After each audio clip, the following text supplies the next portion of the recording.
সবাইকে জয় যিশু।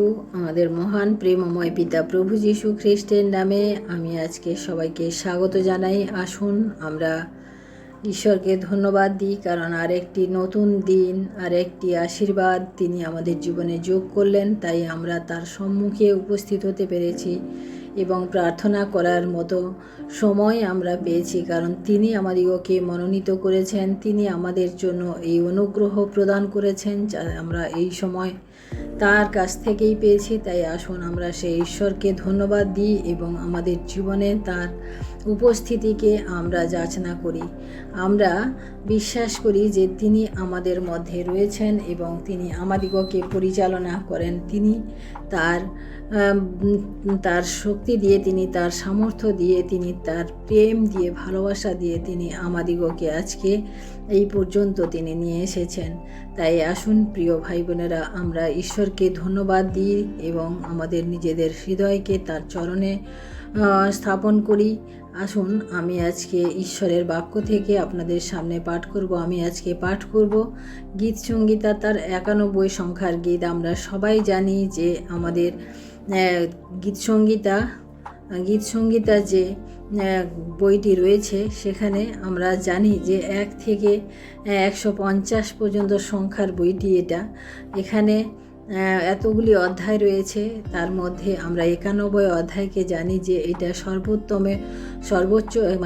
সর্বোত্তম এক প্রার্থনার অধ্যায়, যেখানে রাজা দাউদ তার নিজের অনুভূতি থেকে এই প্রার্থনার বিষয় সমগ্র মানব জাতির জন্য তিনি এখানে বিস্তার করেছেন এবং আমরা যাতে এই প্রার্থনা মধ্য দিয়ে আমাদের জীবনে তার ঈশ্বরের আশীর্বাদকে আমরা যেন পেতে পারি। তাই আমরা এই প্রার্থনাটিকে আমরা বারবার করব এবং আমাদের জীবনের সমস্ত রকমের সমস্যা থেকে, সমস্ত রকমের বাধা থেকে, আমাদের না হওয়া কাজ, আমাদের শত্রুর আক্রমণ, সমস্ত কিছু থেকে তিনি আমাদিগকে এখানে কিভাবে সফল করেছেন, কিভাবে তিনি আমাদেরকে এগিয়ে যেতে বলেছেন, আমরা তাই দেখব। এবং আসুন আমরা নতনম্র হয়ে এই প্রার্থনার বিষয়ে আমরা আজকে পাঠ করব এবং অবশেষে আমরা ঈশ্বরকে ধন্যবাদ দিয়ে আমরা আজকে প্রার্থনা করব।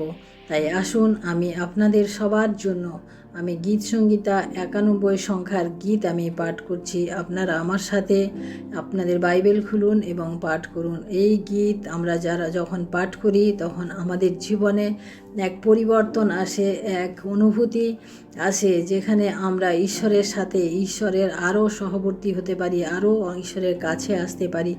কারণ এখানে যে বাক্যগুলি বলা হয়েছে তা প্রত্যেকটি বাক্য আমাদের জীবনের জন্য প্রয়োজন রয়েছে। তাই আসুন আমরা ঈশ্বরকে ধন্যবাদ সহকারে এই বাক্য আজকে আমরা পাঠ করি। আমি পাঠ করি। যে ব্যক্তি পরস্পরের অন্তরালে থাকে সে সর্বশক্তিমানের ছায়াতে বসতি করে। আমি সদাপ্রভুর বিষয়ে বলিব, তিনি আমার আশ্রয়, আমার দুর্গ, আমার ঈশ্বর, আমি তাহাতে নির্ভর করিব। হ্যাঁ, তিনিই তোমাকে ব্যাধের ফাঁদ হইতে ও সর্বনাশক মারি হইতে রক্ষা করিবেন।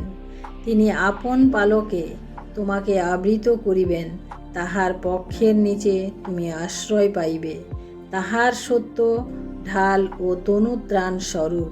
তুমি ভীত হইবে না রাত্রির ত্রাস হইতে, দিবসে উড্ডীয়মান স্বর হইতে, তিমির বিহারী মারি হইতে, মধ্যাহ্নের সাংঘাতিক ব্যাধি হইতে। পড়িবে তোমার পার্শ্বে 1,000 জন, তোমার দক্ষিণে 10,000 জন, কিন্তু উহা তোমার নিকটে আসিবে না। তুমি কেবল সচক্ষে নিরীক্ষণ করিবে, দুষ্টগণের প্রতিফল দেখিবে। হ্যাঁ, সদাপ্রভু, তুমিই আমার আশ্রয়। তুমি পরাৎপরকে আপনার বাসস্থান করিয়াছ। তোমার কোনো বিপদ ঘটিবে না, কোনো উৎপাত তোমার তাম্বুর নিকটে আসিবে না। কারণ তিনি আপন দূতগণকে তোমার বিষয়ে আজ্ঞা দিবেন, যেন তাহারা তোমার সমস্ত পথে তোমাকে রক্ষা করেন।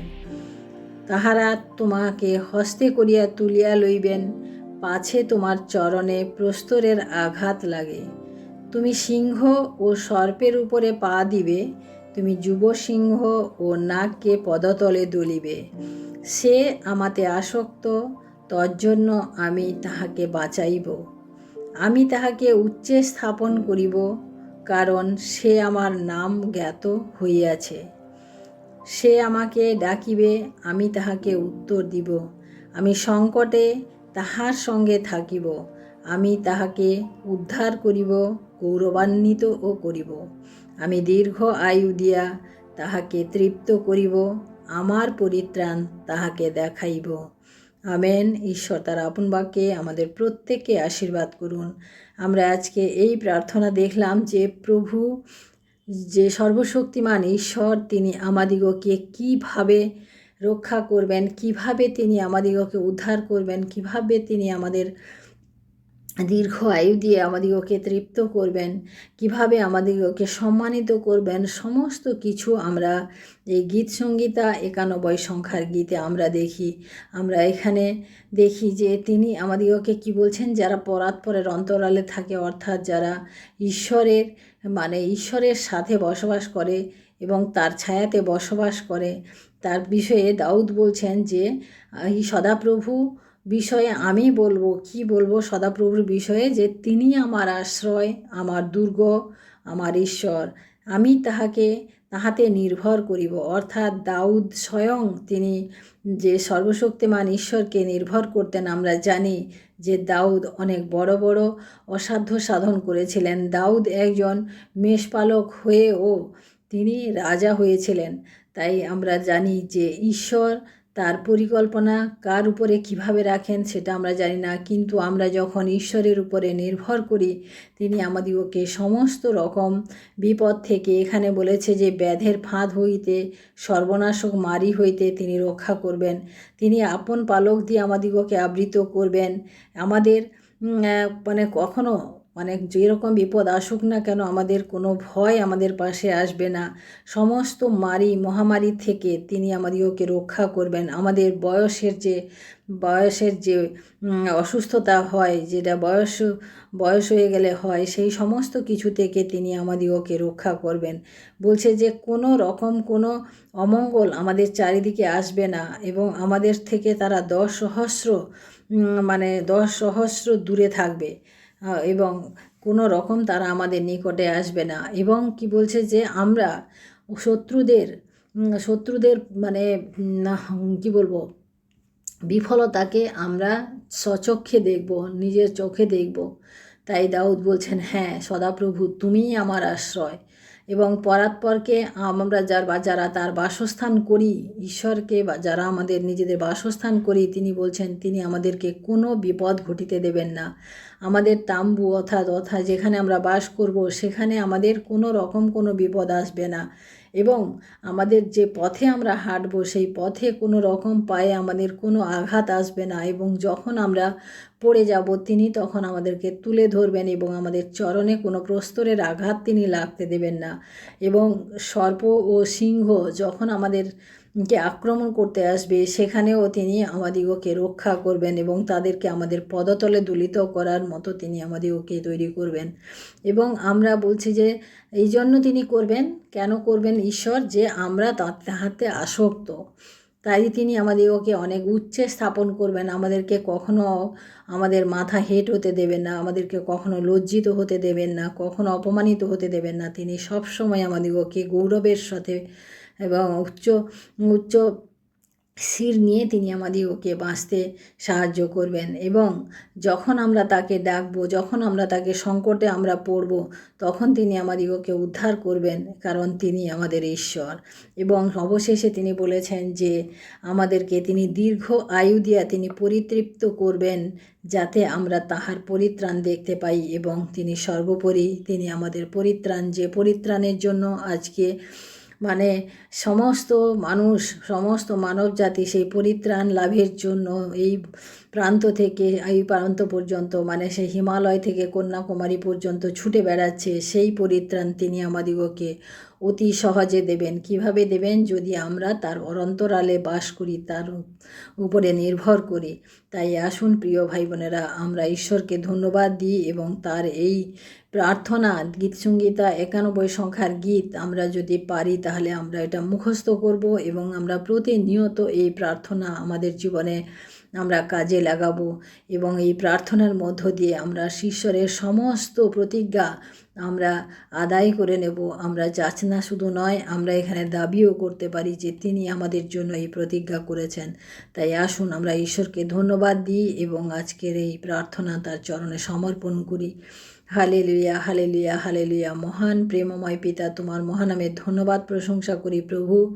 আজকের এই সুন্দর সময় প্রভু, আরেকটি বার প্রভু তোমার বাক্য পাঠের মধ্য দিয়ে প্রভু আমরা উপস্থিত হতে পেরেছি তোমার সম্মুখে, তাই তোমায় ধন্যবাদ করি প্রভু। প্রভু গো, তোমার কাছে বিনতি প্রার্থনা করি প্রভু গো, তোমার সেই অনুগ্রহ দয়ার কারণে প্রভু আজকের এই সুন্দর বাক্য আমরা পাঠ করলাম প্রভু।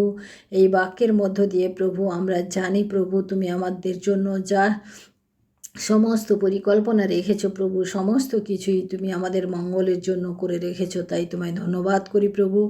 প্রভু সমস্ত তোমার খ্রিস্টীয় সন্তানেরা যারা প্রভু আজকের এই প্রার্থনা শুনছেন বা শুনবেন, তাদের প্রত্যেকের জীবনে তুমি তোমার আশীর্বাদের হাত তুমি বর্ষণ করো প্রভু। আমরা যেন প্রভু তোমার এই প্রার্থনার মধ্য দিয়ে আমাদের নিজেদের জীবনকে, আমাদের পরিবারের জীবনকে আমরা যেন এগিয়ে নিয়ে চলতে পারি প্রভু। সমস্ত অমঙ্গল থেকে তুমি আমাদেরকে রক্ষা করবে, তুমি আমাদেরকে দীর্ঘ আয়ু দিয়ে প্রভু তৃপ্ত করবে, তাই তোমায় ধন্যবাদ করি প্রভু গো। এই ধরনের কথা, এই ধরনের প্রতিশ্রুতি আমরা কোথাও থেকে পাই না প্রভু, কারণ তুমি একমাত্র সেই জীবন্ত ঈশ্বর যে আমাদেরকে তুমি মনোনীত করেছ। আমরা তোমাকে মনোনীত করি নাই প্রভু। আমরা কোথায় ছিলাম? অন্ধকারে ছিলাম প্রভু, কিন্তু প্রভু তুমি আমাদিগকে সেখান থেকে তুমি তুলে নিয়ে এসেছো প্রভু। এবং প্রভু তোমার সন্তান হওয়ার যে অধিকার দিয়েছ, সেই অধিকারের দাবিতে প্রভু আজকে গীত সঙ্গীত 91 সংখ্যা আমাদের প্রত্যেকের জীবনে প্রভু কার্যকর হোক প্রভু। তাই তোমায় ধন্যবাদ করি প্রভু। সারাটা দিন তুমি আমাদের সাথে সাথে থাকো, আশীর্বাদ করো আমাদের প্রত্যেকের জীবনে প্রভু। তোমার অনুগ্রহ দয়া তুমি ধরে রাখো। সমস্ত কিছু তোমার চরণে রেখি প্রভু। ভুল ত্রুটি অপরাধ ক্ষমা করো প্রভু। এই বিনতি প্রার্থনা চাই আমাদের মুক্তিদাতা ত্রাণকর্তা প্রভু যীশু খ্রিস্ট তোমারই নামে, আমেন। সবাইকে জয় যিশু। সবাই ভালো থাকবেন, সুস্থ থাকবেন এবং আমার চ্যানেলটিকে এখনও যারা সাবস্ক্রাইব করেননি, লাইক করেননি, শেয়ার করেননি, তা করুন এবং আমরা একসাথে এভাবে প্রার্থনায় উপস্থিত থাকব। জয় যিশু।